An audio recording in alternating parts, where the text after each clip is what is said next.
ఓం నమో వెంకటేశాయ. అందరికీ నమస్కారము. రేపే పరమ పవిత్రమైనటువంటి మహాశివరాత్రి.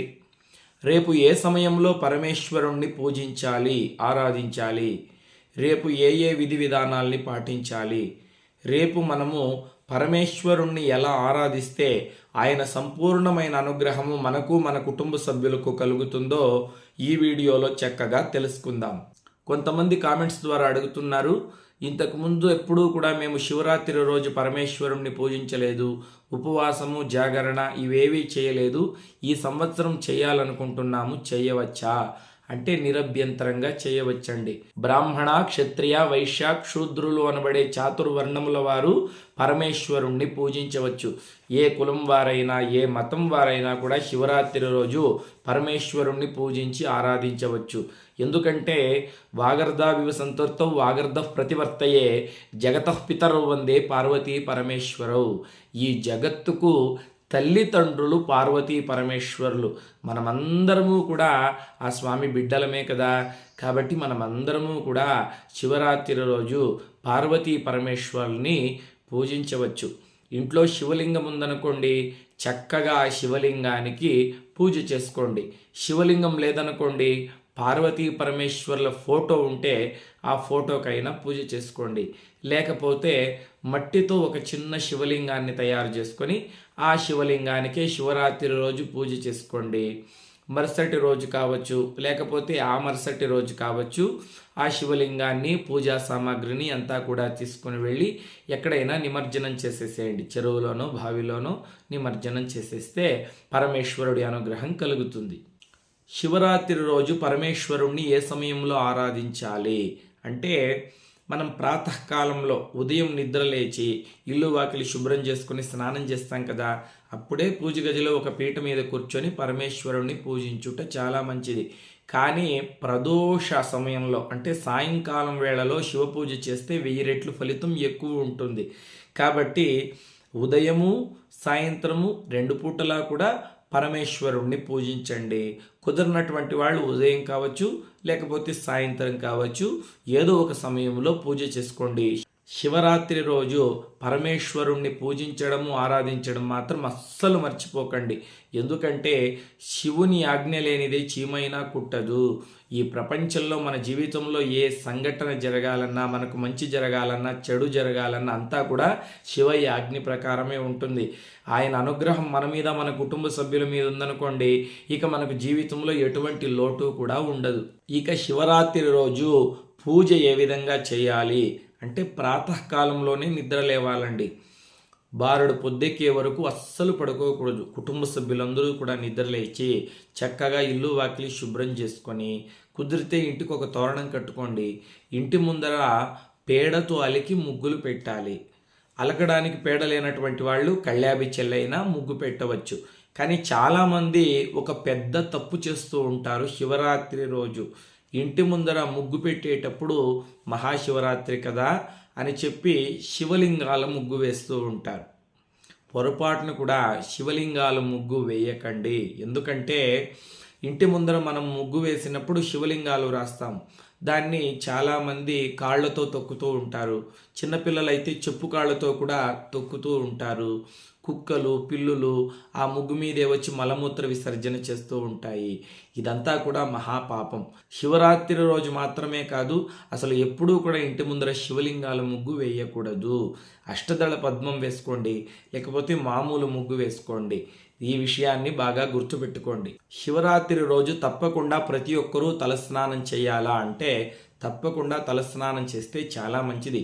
స్నానం చేసేటువంటి నీళ్లలో కాస్త గోమూత్రము, కాస్త పొడి భస్మము, ఒక బిల్వదళం వేసుకొని తలస్నానం చేయండి. ఆ తర్వాత బాగా ఉతికి ఆరవేసినటువంటి వస్త్రాల్ని ధరించి ఉంటే రుద్రాక్షమాల మెడలో వేసుకోండి.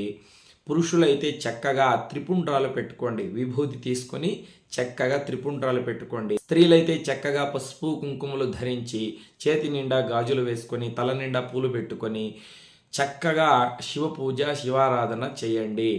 పూజా మందిరంలో ఒక పీట మీద కూర్చొని పార్వతీ పరమేశ్వరుల చిత్రపటాన్ని పెట్టుకోండి, లేకపోతే శివలింగాన్ని పెట్టుకోండి. ఆ స్వామికి 2 పక్కల దీపాలు వెలిగించాలన్నమాట. దీపంలో ఉంటే ఆవు నెయ్యి వేసి 3 ఒత్తులు వేసి దీపారాధన చేయండి. అంటే కుడి పక్క ఉన్నటువంటి దీపంలో 3 ఒత్తులు, ఎడమ పక్క ఉన్నటువంటి దీపంలో 3 ఒత్తులు వేసి ఆవు నెయ్యి పోసి చక్కగా దీపాలు వెలిగించి గంధ కుంకుమ అక్షతలతో ఆ దీపాలను పూజించండి. ఆవు నెయ్యి లేనటువంటి వాళ్ళు నువ్వుల నూనెైనా వేసుకోవచ్చు. ముఖ్యంగా శివరాత్రి రోజు పరమేశ్వరుణ్ణి బిల్వదళాలతో పూజించాలి, అర్చించాలి. అదేవిధంగా తుమ్మి పూలు, జాజి పూలు, గన్నేరు పూలు, మందారం పూలు, తామర పుష్పాలు ఇవన్నీ దొరికితే పరమేశ్వరుణ్ణి పూజించండి. కానీ మొగలి పూలు, అదేవిధంగా సంపంగి పువ్వులు ఇటువంటి పూలను పరమేశ్వరుడికి సమర్పించకూడదు. మిగిలినటువంటి అన్ని పూలను పరమేశ్వరుడికి సమర్పించవచ్చు. శివ పూజ చేసేటప్పుడు ముందుగా మహాగణపతిని పూజించి ఆరాధించాలి. ఎందుకంటే పార్వతీ పరమేశ్వరులే శివుడికి గణాధిపత్యం ఇచ్చారు. గణపతిని పూజించకుండా మీరు పార్వతీ పరమేశ్వరుల్ని పూజిస్తే కూడా వాళ్ళు వరాలు ఇవ్వరు.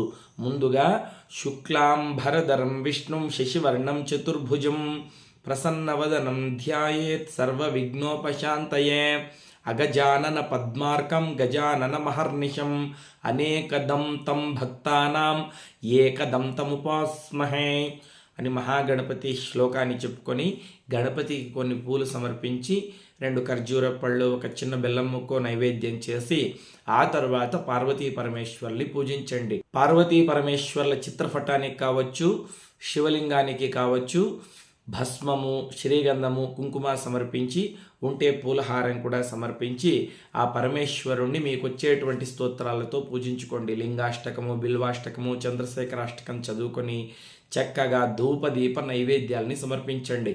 శివరాత్రి రోజు పరమేశ్వరుడికి వెలగపండు, చెరుకులు, పేలపిండి, పానకము, పెసరపప్పు ఈ నైవేద్యాల్ని సమర్పించండి. అదేవిధంగా అరటిపళ్ళు, దానిమ్మ పళ్ళు, జామ పళ్ళు ఇటువంటి పళ్ళన్నీ కూడా స్వామికి సమర్పించి ఆ పళ్ళను తీసుకుంటూ మీరు ఉపవాసం చేయవచ్చు.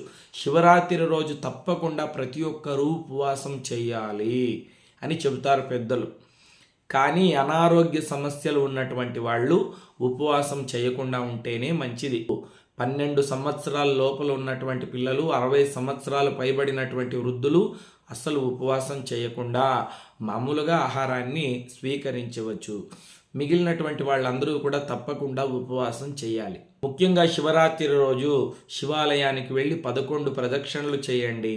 లేకపోతే 5 ప్రదక్షిణలు, కనీసం 3 ప్రదక్షిణలు అయినా చేసి మీ గోత్రనామాలతో శివాలయంలో పూజ జరిపించండి. ఆ తర్వాత దేవాలయం దగ్గర కూర్చొని కాసేపు కళ్ళు మూసుకొని పంచాక్షరి మంత్రాన్ని 108 సార్లు జపం చేయండి. పరమేశ్వరుడు యొక్క సంపూర్ణమైన అనుగ్రహం కలుగుతుంది. శివరాత్రి రోజు ఎవరిని తిట్టకూడదు, ఎవరిని కొట్టకూడదు, ముఖ్యంగా మద్య మాంసాల జోలికి వెళ్ళకూడదు. క్షవరం చేయించుకోవడము, గోర్లు కత్తిరించడము ఇటువంటి పనులను అస్సలు చేయకూడదు. శివరాత్రి రోజు కుదిరినటువంటి వాళ్ళు బ్రాహ్మణులకు స్వయం పాకం దానం చేయండి. అదేవిధంగా మీ ఇంటి దగ్గరికి ఏ జంగమయ్య వచ్చినా, ఏ భిక్షగాడు వచ్చినా మీ శక్తి కొద్దీ వారికి దానం చేయండి. మా ఇంట్లో ఏమీ లేదు వెళ్ళండి అని మాత్రం చెప్పకండి. ఎందుకంటే పరమేశ్వరుడే మిమ్మల్ని పరీక్ష చేయడానికి ఏదో ఒక రూపంలో మీ ఇంటి దగ్గరకు రావచ్చు. ఎవ్వరు మీ ఇంటి ముందరకు వచ్చి చేయి చాచినా మా ఇంట్లో ఏమీ లేదు ఇక్కడ నుండి వెళ్ళు అని మాత్రం చెప్పకండి. మీ స్తోమతకు తగినటువంటి దానాన్ని తప్పకుండా శివరాత్రి రోజు చేయండి. ఇక అతి ముఖ్యంగా శివరాత్రి రోజు సాయంత్రం మనము శివ పూజ, శివారాధన చేసి మనకు వచ్చేటువంటి స్తోత్రాలన్నీ చెప్పుకుంటాం కదా, ఆ తర్వాత జాగరణ చేయాలి. శివరాత్రి రోజు నిద్రపోకూడదు అని మనకు పెద్దలు చెబుతారు. ఎందుకంటే శివరాత్రి రోజు ముఖ్యంగా చేయవలసినది జాగరణ. జాగరణ ఎలా చేయాలి అంటే భగవంతుడి యొక్క కీర్తనలు పాడుకుంటూ, పురాణాలని చదువుతూ, హరికథలను, శివకథల్ని వింటూ జాగరణ చేయాలి. లేకపోతే ఒక పెన్ను బుక్ తీసుకొని నమశివాయ అనేటువంటి పంచాక్షరి మంత్రాన్ని 108 సార్లు, లేకపోతే 1000 సార్లు, లేకపోతే 1,00,000 సార్లు రాయండి. నమశివాయ అనే మంత్రాన్ని మనసులో చెప్పుకుంటూ పెన్ను పేపర్ తీసుకొని రాయండి. అలా జాగరణ చేయవచ్చు. భజన చేస్తూ జాగరణ చేయవచ్చు. లేకపోతే శివపురాణము, మార్కండేయ పురాణము, లింగ పురాణము ఇటువంటి పురాణాలని చదువుతూ జాగరణ చేయవచ్చు. అంతేగాని పేకాట ఆడుకుంటూ, క్రికెట్ ఆడుకుంటూ, షటిల్ కాక్ ఆడుకుంటూ జాగరణ చేస్తే ఎటువంటి ఫలితము లేదు. అదేవిధంగా ఫోన్లు చూస్తూ, టీవీల్లో పిచ్చి పిచ్చి సినిమాలు చూస్తూ జాగరణ చేస్తే ఎటువంటి ఫలితము కూడా ఉండదు. భగవంతుడి సేవ చేస్తూ జాగరణ చేస్తే 1,000,000 రెట్లు ఫలితం లభిస్తుంది. కాబట్టి రేపు మనమందరము కూడా పార్వతీ పరమేశ్వరుని పూజిస్తూ ధ్యానిస్తూ ఆయన అనుగ్రహాన్ని పొందుదాం. లోకా సమస్తా సుఖినో భవంతు.